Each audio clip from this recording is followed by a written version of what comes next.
আমাদের পুজোর এইটা 3 নম্বর ব্লক। এই ব্লগে ত্রিশূল বানফোড়া দেখতে পাবেন আপনারা। দেখুন কতটা ভিড় হয়েছে। এই গরমের মধ্যে সবাই বানফোড়া দেখার জন্য এত ভিড় জমিয়েছে। এই বানফোড়াটায় প্রচুর ভিড় হয়, আর পুরো দুপুরবেলা রোদের মধ্যে, দুপুর ঠিক 3টের সময় পুরো রোদের মধ্যে এই গরমেও এত লোক এসছে এই বানফোড়া দেখার জন্য।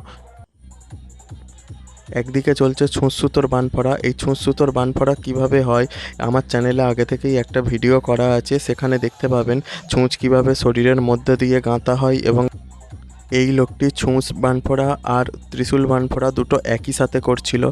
তো ত্রিশূল বানফোড়া হয়ে গেছে, এবার এই নাচতে নাচতে সুতোটা শরীর থেকে কেটে বেরিয়ে গেল। এই সুতোটা অনেকে নিয়ে রাখে হাতে বাঁধার জন্য। এই সুতোটাকে অনেক শুভ মানা হয়। এইভাবে দেখুন ত্রিশূল বানফোড়া। ত্রিশূল বানফোড়াতে এইভাবে ত্রিশূলের মাথায় কাপড় জড়ানো থাকে, সেটাতে আগুন ধরানো হয়। এরপরে ধুনো দিয়ে সেই আগুনটাকে উপরে তোলা হয়। প্রতি বছর এই ভাইরা প্রত্যেক বছর আমাদের এখানে এই বানফোড়া করতে আসে।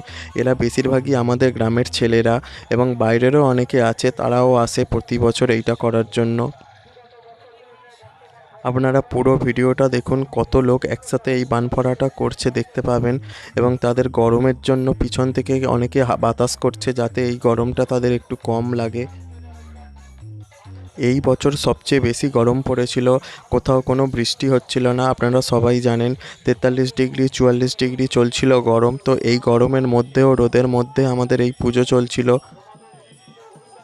এই বানফোড়াটা আমার একটা বন্ধু করেছিল। সে একসাথে 6টা বান ফুঁড়েছিল, মানে ত্রিশূল একদিকে 3টে আরেক দিকে 3টে, টোটাল 6টা বান একসাথে নিয়েছিল। এবং তার সাথে আগুন দিয়ে এইভাবে ধুনো উঠছিল। একবার শরীরের চামড়াটাকে লক্ষ্য করুন, কিভাবে বানটা লেগে আছে শরীরের চামড়ার মধ্যে। এই চামড়া ছিঁড়েই হচ্ছে বানটা বেরিয়ে আসবে। যতক্ষণ না বেরিয়ে আসবে ততক্ষণ কমপ্লিট হবে না। বেরিয়ে আসার পর ওটাতে ঠাকুরের সিঁদুর লাগিয়ে দেওয়া হয়।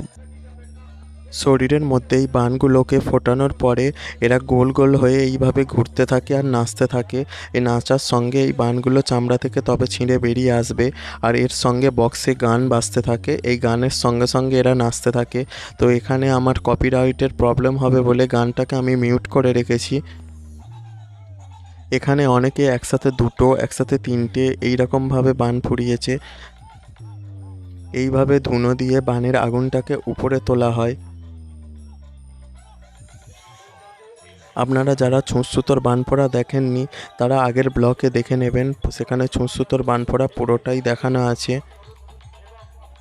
আমাদের এই বিশালক্ষী মায়ের পুজো বৈশাখ মাসে না হলে চৈত্র মাসে হয়, যে বছর যখন পড়ে। এমনিতে মন্দিরে আমাদের নিত্য পুজো হয়, এবং এই বছরের একটা দিন বড় করে পুজো হয়। আমাদের এই ঠাকুর কখনোই বিসর্জন হয় না। আমাদের এই পুজো পূর্ণিমাতে হয়। দোল পূর্ণিমার পরের পূর্ণিমা যেদিনই পড়ে সেই দিনেই আমাদের এই পুজোটা হয়। আপনাদের ভিডিওটি ভালো লাগলে অবশ্যই লাইক আর সাবস্ক্রাইব করে দেবেন।